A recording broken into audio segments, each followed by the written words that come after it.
everyone, welcome back to the Clair channel. This is Terra with Mayhem Crafty Cards, and for today's video I'm going to be using the I Love Mew stamp set from Clair, along with two products that were new to me, and that is the Ghost Ink by Rinea along with the Haunted double-sided foil paper.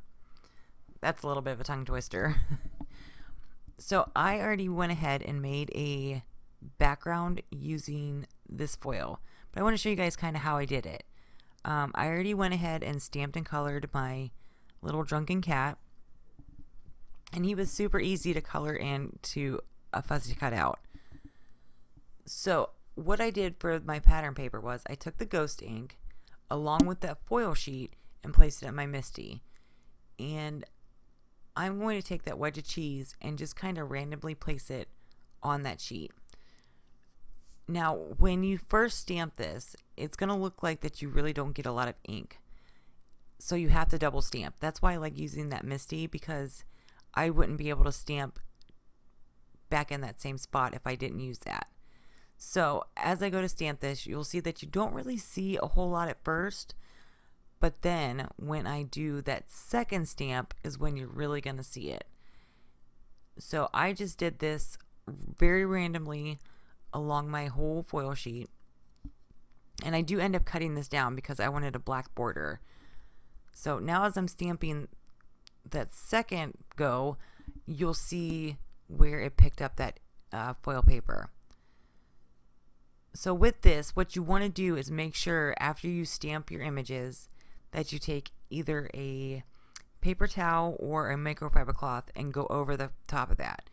So that way it picks up any other, anything left behind by the ink, and it will really make your images pop off the page.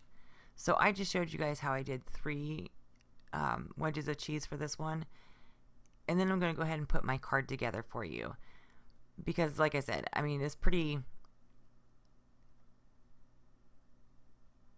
routine, I guess. So it's pretty repetitive with the cheese.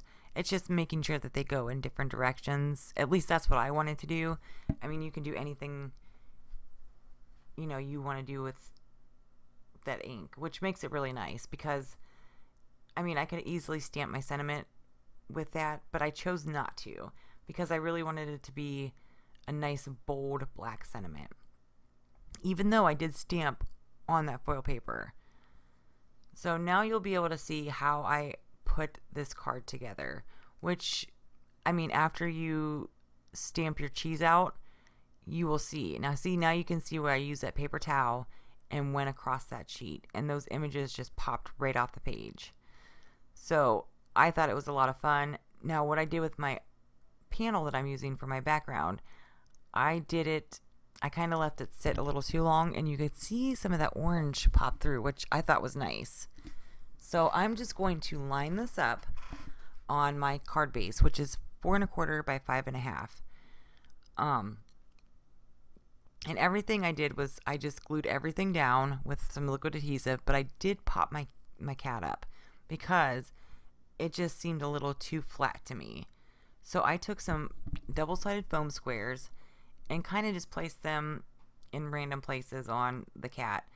I do have the double-sided foam strips, which I used for the cup and the wine bottle.